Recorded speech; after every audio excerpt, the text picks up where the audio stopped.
వారికి మద్దతుగా తెలంగాణ రక్షణ సేన నుండి మరి మేము మా పార్టీ శ్రేణులు అందరం కూడా పెద్ద ఎత్తున భూ పోరాటంలో పాల్గొనడం జరిగింది. ఇవాళ నేను కాంగ్రెస్ ప్రభుత్వాన్ని ఒకటే మాట అడుగుతా ఉన్నా. మాట ఇచ్చింది మీరు, 250 గజాల జాగా ఇస్తామన్నది మీరు, పెన్షన్ ఇస్తామన్నది మీరు, అమరుల కుటుంబాలను ఆదుకుంటామన్నది మీరు. 30 నెలలు అయిపోయింది, ఇంకొక 6 నెలలు అయిపోతే ఎన్నికల సంవత్సరం వస్తుంది. అప్పుడు మీరు చెప్పినా మీ మాట వినేవాడు ఉండరు, ఏ ఆఫీసర్ కానీ ఎవరు కానీ. మరి ఇప్పటి వరకు కూడా కనీసం మీరు ఉద్యమకారులను ఐడెంటిఫై చేయలేదు. ఇప్పటి వరకు కూడా వాళ్ళకి ఎక్కడ ల్యాండ్ ఇస్తామో చెప్పడం లేదు. ఇప్పటి వరకు కూడా అమరుల కుటుంబాలకు ఏం చేస్తారో చెప్పడం లేదు. ఇవాళ ఈ తెలంగాణ రాష్ట్రంలో అమరవీరుల కుటుంబాలు ఘోష చెందుతూ ఉన్నాయి. ఇవాళ ఉద్యమకారుల నెత్తురు చిందించిన రేవంత్ రెడ్డి గారు, మీరు గుర్తుపెట్టుకోండి, మీ కౌంట్ డౌన్ స్టార్ట్ అయింది ఈ రోజు నుండే. ఉద్యమకారుల రక్తం చిందించినటువంటి మీ పాత కాంగ్రెస్ ప్రభుత్వం కూడా బాగుపడలేదు, ఇప్పుడు మీ ప్రభుత్వం కూడా బాగుపడదు. అంతేకాదు, వారికి రక్షణ కవచంగా ఇవాళ మా టీఆర్ఎస్ ఆడబిడ్డలందరం కూడా వెళ్ళినాం. డీజీపీ గారిని అడుగుతా ఉన్నా నేను, ముఖ్యమంత్రి గారిని అడుగుతా ఉన్నా నేను, మహిళా మంత్రులను అడుగుతా ఉన్నా నేను, మంత్రివర్గాన్ని అడుగుతా ఉన్నా. ఇవాళ మహిళా కార్యకర్తల పైన, నా పైన ఏ విధంగా పోలీస్ వారి వ్యవహారం ఉందో ఒకసారి చూడండి, వీడియోస్ చూడండి.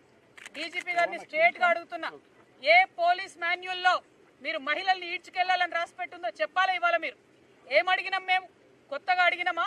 మీరు చెప్పింది అడుగుతా ఉన్నాం. రాజకీయాల్లో మాట ఇచ్చే ముందు ఆలోచించుకోవాలి.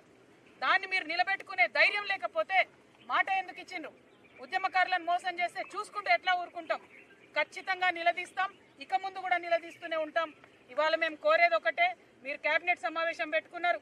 ఈ కేబినెట్ సమావేశంలో ఉద్యమకారుల విషయానికి మీరు క్లారిటీ ఇవ్వండి. ఎప్పుడు భూమి ఇస్తారో చెప్పండి, వారికి ఎట్లా న్యాయం చేస్తారో చెప్పండి. కానిస్టేబుల్ అభ్యర్థులు ఉన్నారు, వాళ్ళు సెక్రటేరియట్ ముట్టడి చేస్తూ ఉన్నారు, వాళ్ళకి ఎట్లా న్యాయం చేస్తారో చెప్పండి. ఊరికే కేబినెట్ మీటింగ్లు పెట్టుకోవడం, మెట్రోలని మూసీలని పెద్ద పెద్ద వాళ్ళ మాటలు మాట్లాడడం, మీరు ఇచ్చిన 6 గ్యారెంటీలు అమలు చేయకపోవడం ఇది కరెక్ట్ కాదు. ఖచ్చితంగా ముఖ్యమంత్రి గారు, కాంగ్రెస్ ప్రభుత్వం ఆన్సర్ చేయాల్సిందే. ఇదంతా ఒక దిక్కు నడుస్తుంటే బీఆర్ఎస్, బీజేపీ, కాంగ్రెస్లో ఉన్నటువంటి ఎవరు కూడా ఉద్యమకారుల అరెస్టును ఖండిస్తలేరు. ఎందుకోసం ఖండించడం లేదు? వారికి టీఆర్ఎస్ పార్టీ అండగా ఉంటే వారు ఉద్యమకారులు కాకుండా ఉంటారా? ఇవాళ ఉద్యమకారుల మీద లాఠీలు ఎట్లా విరుగుతాయని అడిగేటటువంటి ధైర్యం ఎందుకు ప్రతిపక్షాలు చేస్తలేవని ఈ సందర్భంగా మేము ప్రశ్నిస్తూ, ఏది ఏమైనా తెలంగాణ ఉద్యమకారుల పక్షాన మేము ఇవాళ మొదటిది ప్రారంభించినాం. ఇది కంటిన్యూ అవుతుంది, వారికి భూములు ఇచ్చేంత వరకు కూడా కంటిన్యూ అవుతుంది.